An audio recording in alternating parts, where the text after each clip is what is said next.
ఒకటి.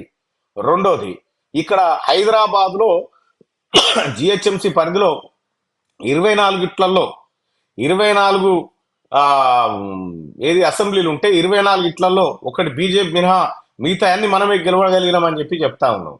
ఇప్పుడు దమ్ముంటే నువ్వు ఒక్క పార్లమెంట్ గెలిచి చూపెట్టు. 2023 డిసెంబర్ 3 నాడు టిఆర్ఎస్ పార్టీ పరిస్థితి చూసుకో. ఇవాళ 2024 మార్చి 27 తారీఖు రోజు నీ పార్టీ పరిస్థితి చూసుకో. ఒక్కసారి కొలమానం వేసుకో తమ్మి. ఇవాళ నీ కాందాన్, నీ కన్నారావు ఎందుకు విదేశాలకు పారిపోయిండు? నీ ప్రభాకర్ రావు ఎందుకు లండన్లో ఏది అమెరికాలో వర్జీనియాలో తలదాచుకున్నాడు? నీ రాధాకిషన్ రావు ఎక్కడ పారిపోయిండు? హ్యాపీరావు మీద కేసు ఎందుకు అయింది? హరీష్ రావు ఆఫీసులో సిఎంఆర్ఎఫ్ చెక్కుల కుంభకోణం ఎందుకు జరిగింది? ఇవాళ మీరంతా చెట్టుకోగడు పుట్టకోగడై తిరిగి ఎక్కడో చూసినా తెలంగాణలో ఏం జరుగుతుందంటే రావు కాలం నడుస్తుందట. రావు కాలం ఏంటంటే ఇది రావుల కాలం. మీరు అనుకుంటున్నట్టుగా మేము ఫోన్ ట్యాపింగ్లో శుద్ధపూసలము, మమ్మల్ని ఎవడు ఏం అనలేడు, ఇంకా ఏం మాట్లాడుతూ ఉన్నావు?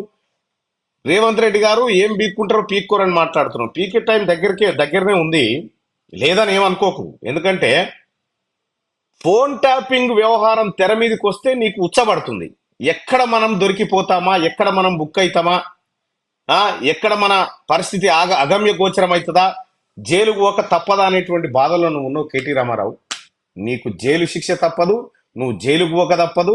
నువ్వు ఎన్ని డ్రామాలు ఆడినా టిఆర్ఎస్ పార్టీ అనేది గత చరిత్ర తెలంగాణ రాష్ట్రంలో నువ్వు రాసి పెట్టుకో. గత చరిత్రని 100% చెప్తున్నా. గత చరిత్ర ఆఖరికి నీ పార్టీలో మిగిలేది ఎవరు లేడు, ఎవరు మిగిలాడు కూడా నీ పార్టీలో. ఇక ఇప్పుడు నీ పక్కకు స్టేజ్ పక్కకు ఉన్నారు చూడు, నీ పక్క పొంటి ఇటోలు అటోలు కూర్చున్నారు చూడు, వాళ్ళు కూడా ఉండరు నీతోటి రేపు పొద్దుగాల. ఇదైతే గ్యారెంటీ రాసి పెట్టుకో. వాళ్ళు కూడా అసలు నీ ఎంట ఉండరు, నీ ఎంట నడవరు. ఇది తెలంగాణ రాష్ట్రంలో మీ పార్టీ అనేది గత చరిత్ర, గత కాలం.